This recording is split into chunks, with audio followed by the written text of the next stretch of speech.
In this slideshow, we're going to talk about how to solve linear trig equations, quadratic trig equations, and then some other trig equations as well. Suppose we want to solve the equation shown.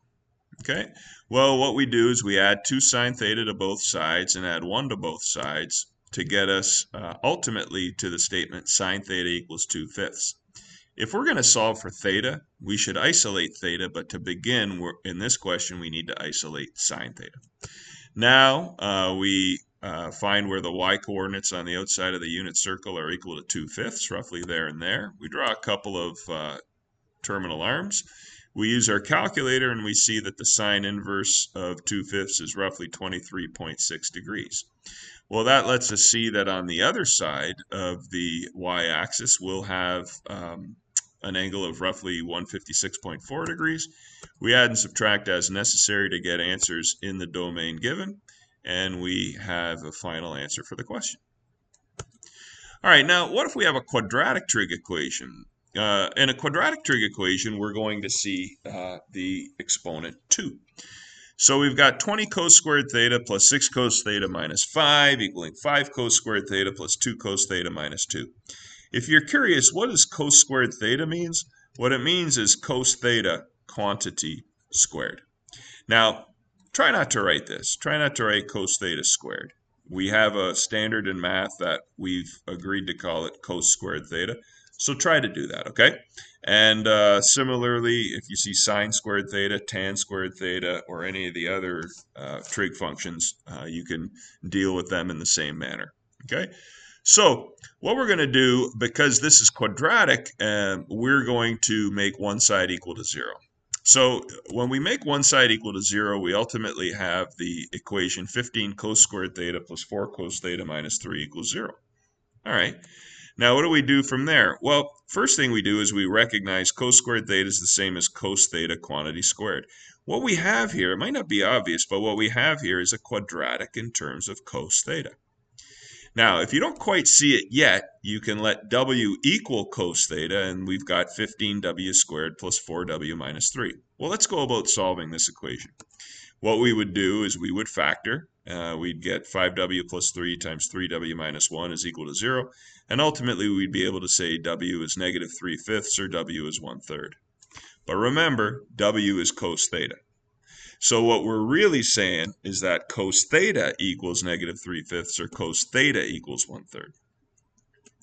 Well, now we solve each of those over the domain given. If cos theta is negative 3/5, we're saying the x-coordinate is negative 3/5.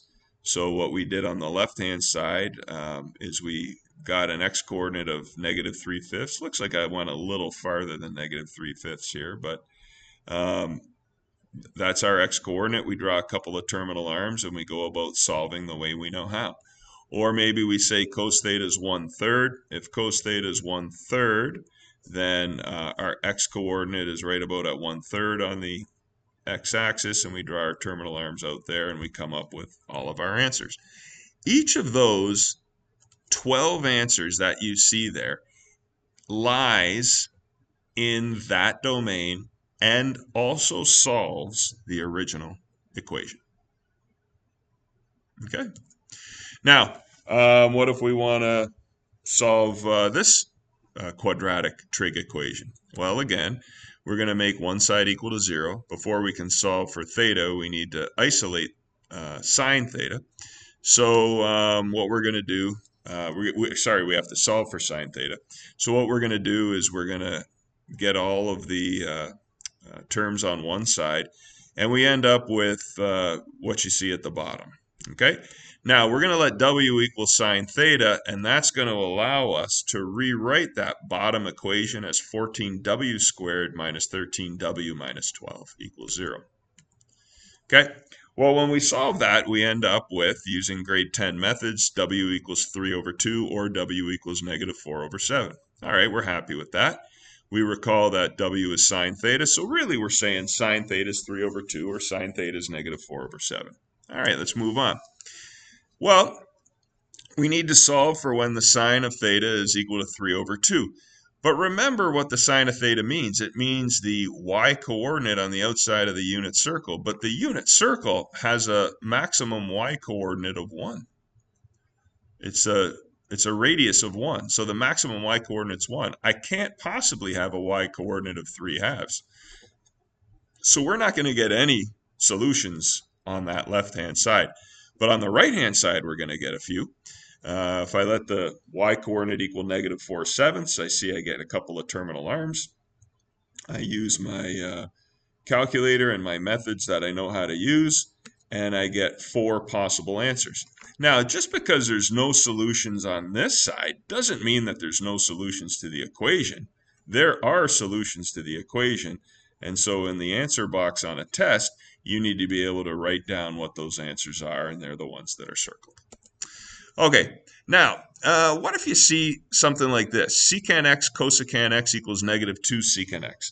On first glance, you might say, well, this is not possible because we have 2 different trig functions. But this is the beauty of common factoring. Common factoring can be your best friend if you recognize when to use it. What we're going to do is we're going to make one side equal to 0 because we actually have, believe it or not, a higher order equation. When you have, if we had a simpler equation like VW plus V equals 0, this is actually a degree 2 polynomial because in this term right here, we've got V to the 1 times W to the 1, okay? Well, similarly, secant x times cosecant x is like saying secant to the exponent 1x, cosecant to the exponent 1x.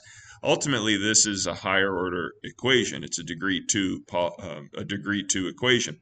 So what we do when we add 2 secant x to both sides is we have done what we always do with higher order equations. We're making one side equal 0. Then we're looking to factor, and we can factor. We can specifically common factor. We can common factor secant x out of both terms here, and this is what we get. Now, what that means is that the first factor equals 0 or the second factor equals 0. Okay, so secant x equals 0 or cosecant x plus 2 equals 0, which would mean cosecant x is -2. All right, let's solve each of those. Okay, now if secant x equals 0, that would mean that cosine x, which is the reciprocal of secant x, would be equal to the reciprocal of 0. The reciprocal of the left equals the reciprocal of the right. But the reciprocal of 0 is undefined. So cos x is undefined, and that doesn't happen with any values for x in the real numbers. So that means there are no solutions. There is no angle for which cos x is undefined. Therefore, that first factor, the secant x equals 0 factor, provided no solutions. But the cosecant x equals -2 factor did, because that would just mean that the reciprocal of cosecant x, which is sine x, is equal to the reciprocal of -2, which is -1/2. We just have to solve sine x equals -1/2 in the domain 0 to 2 pi. Well, we're just letting our y-coordinate equal -1/2. And we're drawing, so our y-coordinate equals -1/2 here, and it equals -1/2 here. I'm going to draw out a couple of terminal arms right there. Okay, now we can use our calculator, but hopefully we're really fluent in using the winding function of the unit circle. And we see right away, yeah, I've memorized these points, and when the y-coordinate's equal to -1/2, I know that the angle is 7 pi over 6 or 11 pi over 6. Now, if you don't recognize that, then what you're going to do is you're going to do the sine inverse of -1/2. Perhaps you're in degree mode, and if you are, then you're going to get an answer down here, and then you're going to figure out the corresponding answer here, and then you're going to add and subtract 360 as necessary at each of those terminal arms to get the angles. Perhaps you're using degrees. If you you need to convert back to radians.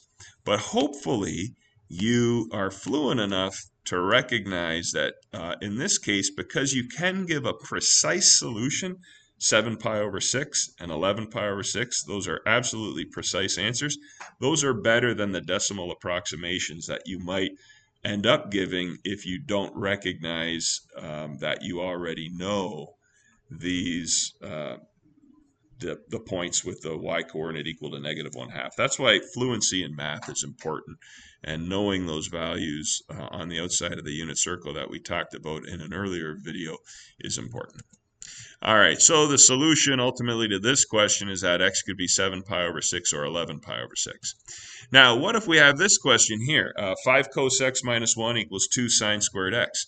Now we're really thinking, wow, how are we going to do this? Because we have two different trig functions. Well, it's really good at this point to remember one of the big trig equations, maybe the trig identities, sorry, maybe the biggest one of all.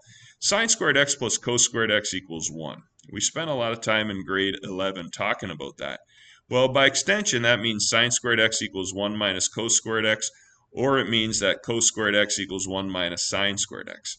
What that means is, if you have an equation like this one, where you've got both sine and cos, but one of them is squared, maybe what we can do is substitute in this expression for that, thereby making the whole thing in terms of cos and giving us a chance to solve it. Okay, so like it says here, we want to have one trig function in our equation. We look at the first term on the left, realize we can't simply convert cos x to sine x. But if we look at the right, we recall our Pythagorean trig identity. We're going to say, like it says in red, that sine squared x equals 1 minus cos squared x. In a different question, of course, we might end up saying cos squared x equals 1 minus sine squared x if the sines and the coses are reversed. Okay, so what we can say then is plugging in for sine squared x the 1 minus 2 cos squared x, 1 minus cos squared x. We can say this is our new equation. We distribute and we set one side equal to 0, and then we factor and solve. So cos x is either equal to 1/2 or cos x is equal to -3. Well, cos x can't equal -3 because it's not possible for the x-coordinate on the unit circle to equal -3, but cos x can equal 1/2. Going back to that earlier discussion we had where it's good to be fluent in the winding function, when cos x equals 1/2, we see that x is either equal to pi over 3, which is 60 degrees, or 5 pi over 3, which is 5 pi over 3, which is 300 degrees. So we've got pi over 3 and 5 pi over 3. Now, these are both values between 0 and 4 pi. What we can do is add 2 pi to each of them. Remember, when we've been doing our terminal arm work so far, we've been saying oftentimes that you should add 360 degrees. Well, if you're in radians, add 2 pi. So pi over 3 plus 2 pi is the same as saying pi over 3 plus 2 pi is the same as 6 pi over 3. So pi over 3 plus 2 pi over 3 would be 7 pi over 3. So we've actually got a couple of different values at this terminal arm. And similarly, 5 pi over 3 plus 2 pi would be the same as 5 pi over 3 plus 6 pi over 3, which is 11 pi over 3. So we've got a couple answers at that terminal arm as well. Okay. And so we can give a final answer as shown. Okay. Now, if you've learned double angle formulas, then you can use a double angle formula in a question like this. And of course, this depends on whether you've ever learned the following formula. Sine 2x is equal to 2 sine x cos x. Okay. Now, depending on the order you're being taught things in the course, you might not have taken up this formula yet. And if you haven't, then you can relax through this question. But if you but you can still pay attention to see how to do it. If you have taken up this formula, if you have learned double angle formulas, then certainly you want to pay attention to this. We have 3 sine 2x plus 5 sine x equals 0. What we can do, if you've learned it, is we can plug in the double angle formula for the sine of 2x. Because you might have, you might say to yourself, well, geez, I had all sines originally. The only trig function being used originally was sine. Now you're going and you're adding in a cos. You're making it more complicated. In fact, that's not what we're doing. When I look at that original question, The thing that upsets me here is I have two different angles. I've got a 2x and I've got an x. That's the most upsetting thing. So if I can somehow use that double angle formula here to get all of the angles the same, get all the angles x, I'll trade off the fact that I'm introducing a new trig function to get the angles the same. In other words, I'd rather have the angles the same than the trig functions the same. So now that I've got the angles the same, we just can say 6 sine x cos x plus 5 sine x equals 0, and then we can go about solving. So let's go through those steps. Whoops. Like it says here, we say 6 sine x cos x plus 5 sine x is equal to 0. So we can common factor out the sine x, and this is what we get. Sine x times 6 cos x plus 5 equals 0. Well, that means sine x is 0 or cos x is negative 5 over 6. If sine x equals 0, then x is 0 or 180 degrees or 360 degrees. Remember, sine x equaling 0 would mean that the y-coordinate is 0, or the y-coordinate is 0 at either of those 2 points. Okay, so we can say 0 or 180 or 360, and technically both 0 and 360 are in the domain because we've got less than or equal to's here. Now, if the cosine of x is equal to negative 5, 6, we go through our regular steps to solve that out, and we end up being able to say x will be 0 or roughly 146.4 or exactly 180 or roughly 213.6 or exactly 360. Now, let's do one more question. And again, if you haven't learned these double angle formulas yet, then you won't be expected to do this. But if you have, then what you're going to want to do is use a double angle formula, because I'm looking at cos of 2x here, and I'm looking at 5 sine of x here. I've literally got two different angles in the same equation. This is an angle of 2x, this is an angle of x. That upsets me more than seeing different trig functions. So what we can do is substitute in for cos 2x something. Now, the thing about cos 2x is it actually has three different possibilities. We have three different equations for the double angle formula for cos of 2x. For the double angle formula of sine of 2x, we only have one option, but here we have three. So which one are we going to use? Well, my suggestion is let's use this one, because of all three of these, the last one, that's the one that gets cos 2x to be in terms of sine x, and everything else is in terms of sine x. So if I can get the angles to all be x and get the trig functions to all be sine in one step, yeah, I'm going to take that step. So we'll use the last option for cos of 2x. Okay. When we do that, we get 2 times 1 minus 2 sine squared x plus 5 sine x plus 4 equals 0. And ultimately, 0 is equal to 4 sine x plus 3 times sine x minus 2. All right, well, that means sine x is negative 3/4, or sine x equals 2. It's not possible for the y-coordinate on the outside of the unit circle to be equal to 2. So we're just going to solve for sine x equaling negative 3/4 over the domain given. We see here that if the sine inverse of negative 3/4 is negative 48/6. And what we're doing here, again, since sine of the angle is equal to negative 3/4, we're going to where the y-coordinate on our unit circle is negative 3/4, and then we're looking at what points on the outside of the unit circle have that y value, and then we're drawing a couple of terminal arms. Well, we see that one of them is negative 48.6. That would mean the other one is 228.6, and then we can add and subtract as necessary. When we add 360 to the negative 48.6, we get 311.4.